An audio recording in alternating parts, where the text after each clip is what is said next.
Hello, everyone. Thanks for joining us. We're here today with our good friend Brian McLaren. Brian's an author, speaker, activist, and public theologian.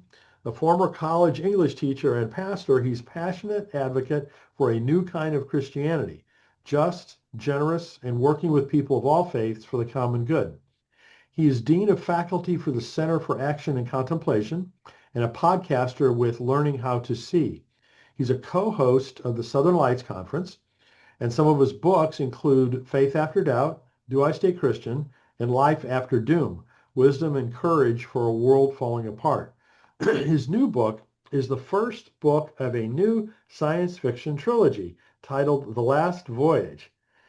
Brian was awarded a Doctor of Divinity degree from Carey Theological Seminary in Vancouver and an honorary doctorate from Virginia Theological Seminary. He's taught writing and literature at colleges and universities, helped form Cedar Ridge Community Church, where he pastored for several years, and has been active in networking and mentoring Christian leaders since the mid-1980s. He's a popular conference speaker and frequent guest lecturer for denominations and ecumenical leadership gatherings all across the world. He's been a guest on many TV programs, and his work has been covered in the major newspapers and magazines. Brian and I have collaborated on too many projects for me to list here. He's been an active supporter of all the work that I've done, for which I'm incredibly grateful. Brian is married to Grace, and they have 4 adult children and 5 grandchildren. Brian and Grace live in Southwest Florida, and Brian's personal interests include wildlife and ecology, fly fishing and kayaking, music and songwriting, and of course, literature. You can learn more about all of Brian's work at brianmclaren.net. So Brian, welcome back. As always, it's just so wonderful to see you. And Hey, it's great to have the Bryans back together again. It feels like the reunion of an old band, right? But it's yes, good to yes. be with you. Yeah. Well, I mean, I think an amazing team, at least from my perspective, Yes, yes, yes. to accomplish a lot of wonderful things, which has been an incredible blessing. So true. So as I read through that bio, you've got a whole lifetime full of exciting things. But is there anything I left out that you want people to know? No, no, you covered everything you covered everything important and more. So it's great. So you've been traveling quite a bit. Yeah. Would you let us know some of the places you've been most recently and maybe where people can see you soon? Sure. Well, I was recently at Iona, the Isle of Iona in Scotland, which was Mm. a wonderful experience. The Iona community puts on events in the summer on the site of a monastery that goes back to the 6th century. So amazing history and amazing beauty in that part of the world in Scotland. And yeah, I'm thinking of that old Johnny Cash song. I've been everywhere. I've been traveling around a lot lately. Let's see, in the coming weeks, let's see if I can even keep track of it. I will be in North Carolina. I will be in Columbus, Ohio. I'll be in Minneapolis. I'll be in Austin, Texas, and I'll be in Albuquerque, New Mexico. So yeah, a lot coming up between now and Well, Thanksgiving. you're a tireless worker, and you're really to be admired, honestly, for your efforts and for all the good work that you've done. So Well, thank you thanks. for sharing that with everybody. So let's get to the new book. As I mentioned, the title is The Last Voyage, a sci-fi novel. So I realize you've written fiction in the past, but I think most everyone probably knows you much more Yeah. for nonfiction. So how did this book come about? Yeah. Well, I always thought that I would come back to fiction at Uh, some point. In fact, I have a couple of short novels that are literally have been sitting in my computer for more than 10 years and just waiting for the right time where they might be ready to go into the world. But I began The Last Voyage in 2016, so wow. 9 years ago. And I felt after the election in November of 2016 that we had turned a corner in American society by electing a billionaire and having this idea that a lot of people thought, oh, billionaires can solve our problems. My deeper suspicion is that our problem is we have way too many billionaires, and that maybe the idea of a billionaire in and of itself is a problem, especially when billionaires use their money to gain political influence over politicians and public influence by owning newspapers and television stations, Yeah. cable news networks, and social media sites. And then they control algorithms that affect people. This concentration of power, I thought we just crossed a line that's going to take us in some bad directions. And I'd had this idea for a novel about Mars, a science fiction novel. And I literally, the day after the election, I opened a file on my computer called The Last Voyage, and I just started writing. And Wow. in some ways, I started writing for my own creative, to keep some sanity and to try to do something creative rather than just complain. And uh, the story developed and eventually became a trilogy. The first two volumes are written. The second one, we don't have a date for it yet, but in about a year it should come out. And then the third one about a year after that. So, and the third one's in process now. And I'm in a bit of a pickle, Brian, because I'm so into the fiction writing process that I also have some important nonfiction that I'm still working on. So I'm trying to balance my energies right now.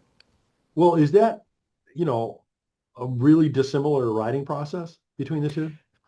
Well, there are obviously similarities, but what is really different is when you create some characters that you really start to like, and you start to create relationships and interactions between the characters, you tend to wake up in the middle of the night and have an idea for a really good argument between these two characters, or between this character surprising everybody. And so it's the imaginative process of working with characters is really delightful. I mean, I think it's why so many of us love to read fiction, because in a sense, the writer creates a very basic scaffolding in words, but we read those words, and then we use our own imagination to fill in all the details and to put a tone of voice and all the rest. So we make, in a sense, you could think of it like this.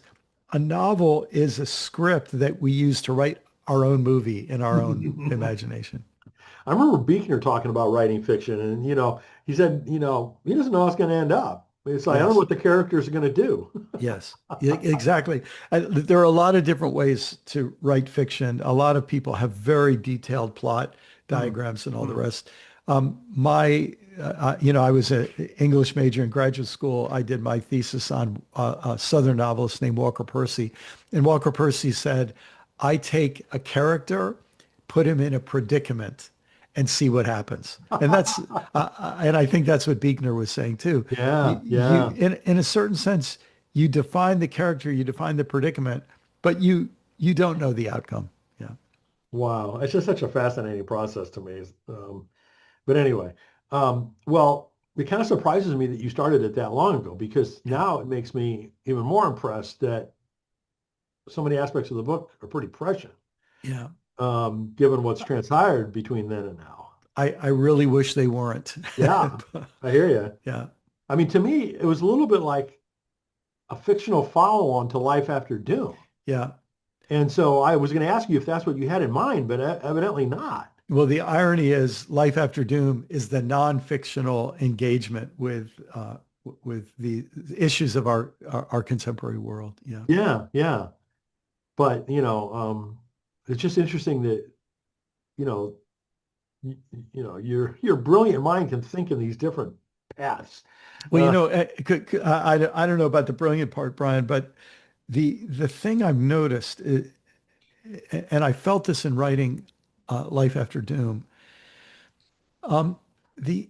people, when they see the word doom, it scares them, and it sort of sucks the air out of the room. But my little definition of doom is the feeling that comes over us when we feel that our problems are bigger than our solutions. And a lot of us make it through our whole lives always feeling like whatever problem comes, my solutions are bigger.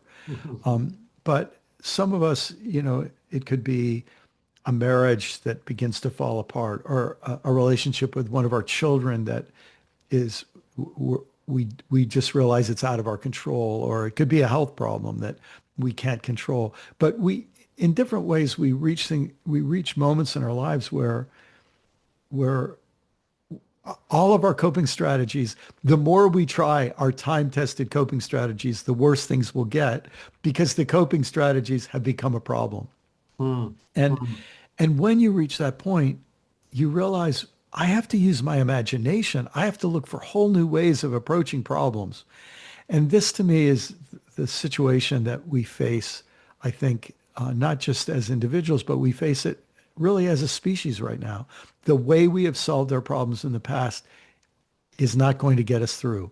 And we're going to need new ways of solving problems. And one simple example is, if we assumed that all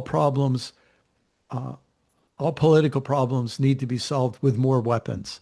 Well, you can reach a point where you have so many weapons in the world that those weapons themselves are not the problem. And an increase in the weapons only destabilizes the world anymore, more. At that point, you have to think, well, do we have a plan B for dealing with international conflict? And I think we're dealing with those deeper questions, that the need for new approaches. Well, another author friend of mine just familiarized me with a term that was new to me, post-traumatic growth. Yes. Are you familiar with I that? no, but as soon as you say it, I think that's a term that we need. That's a term that Yeah, we need. it's very Yes. interesting. I didn't realize it was already I don't know, medical and philosophical thing. But Yeah. anyway, yeah, I Yeah. think it's kind of like what you're describing. We need. We get shaken out of our normal ways of responding, and now new things become possible. That's the thing. I mentioned Walker Percy. He had a character in two of his novels named Will Barrett, and the narrator of one of the novels says, speaking of Will Barrett, happy is the person who does not believe everything is possible. Now, that might sound depressing, but what I think it's this realization, oh, thinking I can fix everything just guarantees I'll keep using the same techniques, the same methods. But when I say this isn't working, I've got to find a whole new approach. Yeah, and it often takes trauma Yeah, well, to that's make us kind of see what that. we're going through as a country right now. So, I think so. I think but so. anyway, just get back to the book. I used to read science fiction a lot when I was a kid, and I haven't for years. Mm. But so I really loved, your book, and I was constantly asking, okay, what's going to happen next? But I was interested in many of the characters in the book, naturally. And I kept wondering if you invented any of them to be similar to real people. And you don't have to name any names, but are there characteristics that you drew from some people that we might know? Well, that's a good question. I don't think I did. Really? Actually, something yeah, you can tell me later if there are some that you that Well, you I'm going think. to bring up a question about one of them here in a minute. So, Okay, great. But I, I think I think it was composites of different people, and then just imagination. As you know, there are reasons on this last voyage to Mars, that the organizers of this voyage, they need genetic cultural diversity, because they're envisioning a group of something like 200 to 250 people as a survival colony for the human species if the human species goes extinct on Earth. And in the novel, it's very easy for people to imagine that happening. And I think more and more people are worrying about that happening in real life too. But the the need for diversity, to me, is one of our current challenges. We think, oh, America can solve all the world's problems. Well, no, it's going to take everybody. Oh, Christians can solve all the world's problems. Well, Christians are causing a lot of the world's problems. I don't think that's going to happen. So we start to have to imagine diversity. And I think this was one of the sort of creative challenges and opportunities of writing the book, that I needed to have characters from many different countries and cultures, um, and and then they sort of took shape as the writing went on. Okay, so I'll tell you about the one Yeah. that I had a question in my mind. There were a few times in reading the book where I had to look up words because you were using terms that I'd never heard of before. And I Yeah. thought to myself, okay, that's Brian's English professor from years ago coming out, to either, excite us or like make us go search for our dictionaries or whatever. Yeah. Well, okay. So let me say, I should have put a warning on the first page. There's a character named Colfax, and you don't need to understand all the words he says. He loves to intimidate people by using words he knows that other people don't understand. So this is part of his part of his dysfunction and so on. But yeah. So at one point in the book, one of the characters talks about the importance of curiosity, Yeah. which is something I've learned from you through your other books. So in writing fiction, do you try to lean into some of the same principles Mm. that you do in your nonfiction work? Well, if we're both thinking of the same passage, there's a character named Eve who, in a very, very tense, terrifying moment, realizes she has to invite people into some other brain space than panic and terror and blame. And of course, that sounds familiar to us these days. We have a lot of panic, terror, and blame going on. And and so her instinct is to ask a question that will invite people to indulge in curiosity. And this has been of interest to me, especially, I've been working for several years with the Center for Action and Contemplation. And one way to define contemplation is contemplation involves minding our own mind, being curators of our own thoughts, not just letting thoughts happen to us and we jump on whatever train comes, but understanding we have some ability to to call timeouts when we're in Mhm. racing thoughts, or to invite ourselves to slow down, or to say, I'm afraid right now. And when I'm afraid, I might blame people or attack people. Maybe I should be curious right now. And just learning I can lean into curiosity. That's a way of having a contemplative mind. And so that's a big part of what was going on for me in that scene with Mm. Eve. Yeah. Well, I mean, in the context of our how to heal our divides work, I Yes. know that you have been an advocate Yeah. of using curiosity as a tool when you're speaking with someone who has a variety of views different than yours. Mm. You ask them questions and try to draw out their reasoning. Yes. There's a whole field of philosophy that's so interesting. It's called game theory. Mhm. And one of the useful things about game theory is that it helps us see the things we do in normal life. The idea of a game, it's not a way of trivializing, but it's a way of understanding how a lot of things in life work out. So you get in an argument with someone and suddenly you realize I'm in a win-lose game with this person. I want to win this argument, which means I want the other person to lose the argument. Now, if I step back and think, do I like to have people back me into a corner where I lose and they win? Well, I don't really like that. So if I want to do unto others as I would have them do unto me, what would be a different approach? And so in that moment, I change the game in my mind and I say, my goal is no longer to win and have the other person lose. My goal now is to try to understand. I will win if I come to understand. The win I'm defining for myself now is the win of understanding. Well, the way you understand is by becoming curious. Dear friend Jim Henderson, who I think I mentioned to you before, Yes, yes. Jim just gives people a great script. He says, begin a sentence with, I would be curious to know. Yeah, And yeah, it's just a gentle way of yeah. flipping out of the win-lose game and flipping into a kind of win-win game. Because if I understand, I'm better off. And if my counterpart feels understood, they're better off. So we've just gone from a win-win, win-lose game to a win-win game.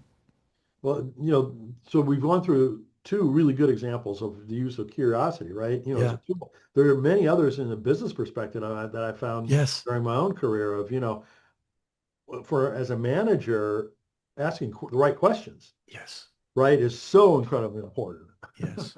Yes. Yes. Yes. So So anyway, true. so since you've written a sci-fi novel, I imagine you've probably read plenty of sci-fi Yes. novels.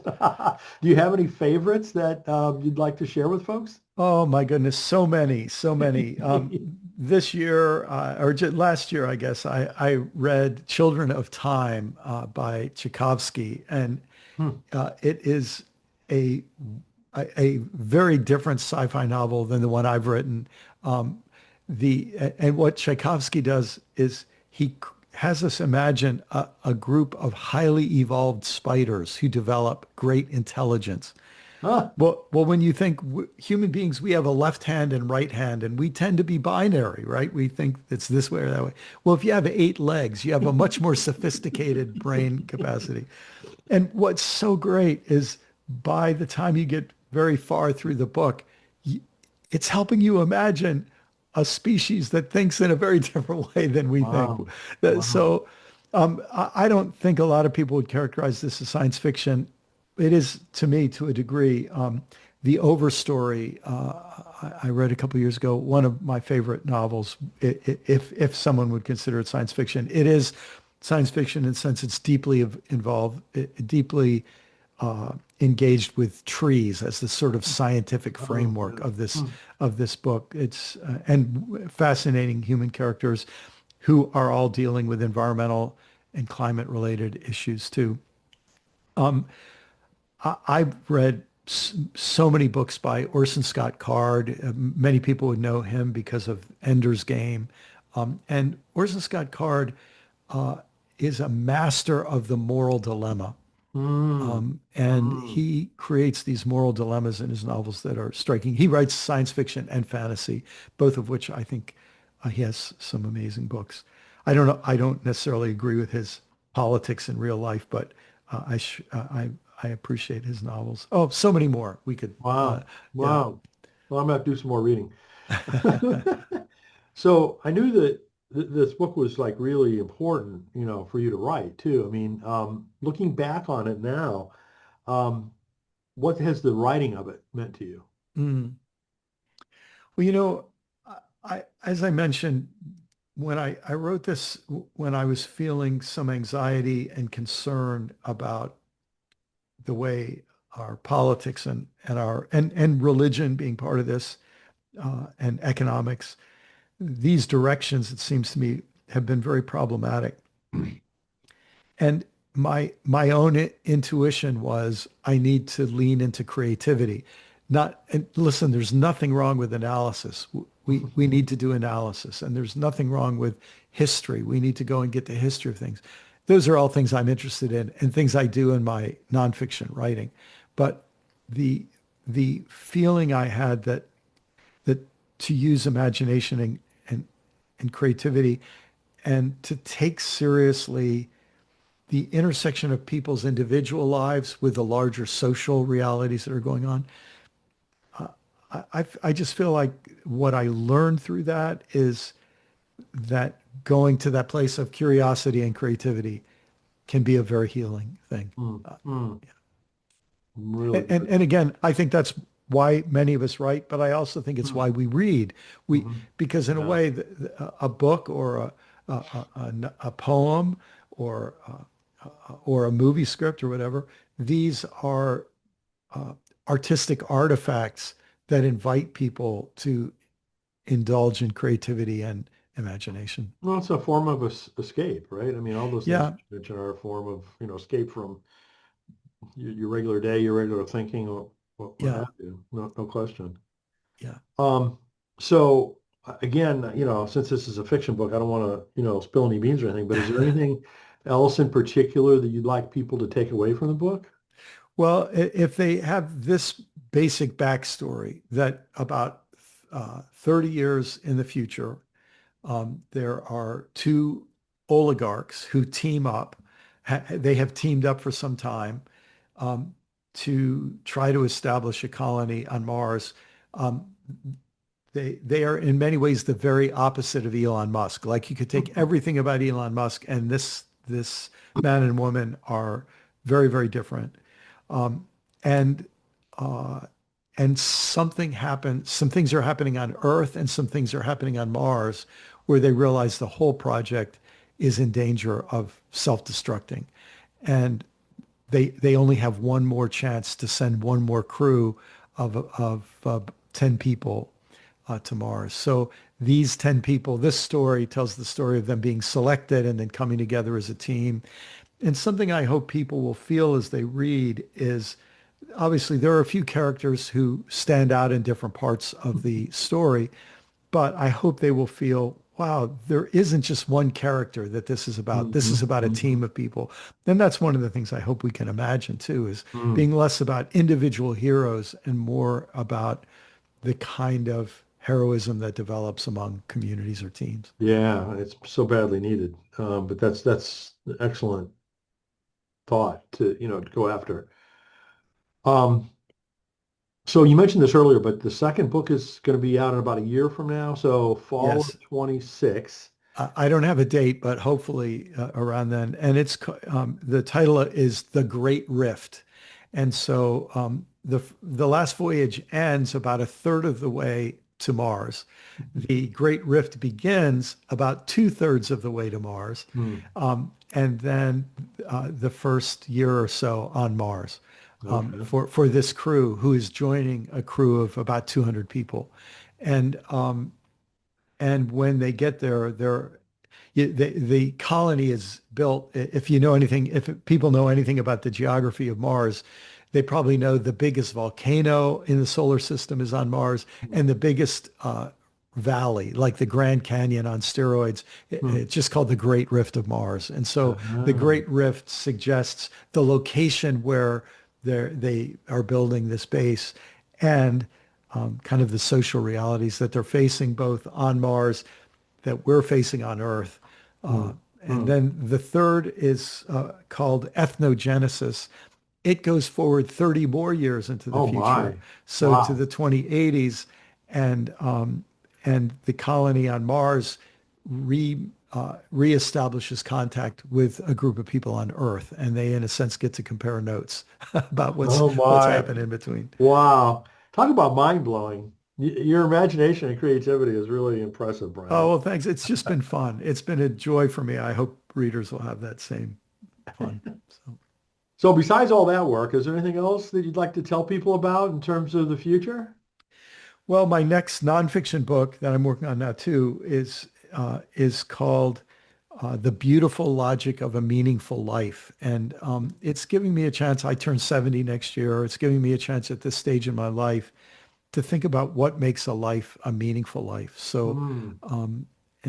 obviously, I write from my spiritual perspective, but I'm very consciously writing this book for people, whatever their religious background. I want to help them think about whatever their religious background or lack thereof as one of the factors in their quest for meaning in their Hmm. life. So Is there any rough release date?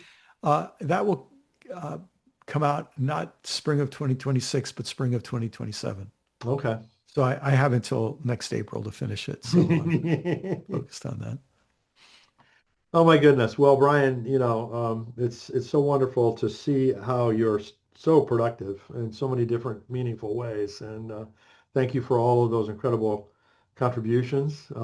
And as I mentioned, this is the latest, The Last Voyage. It's really a great book. And so I really Oh, thank encourage you so everyone to much. go pick that up. And again, Brian's website, brianmclaren.net. Well, Brian, thanks thank you. again for everything and best wishes. Well, you keep up the great work, Brian. We'll see you down the road.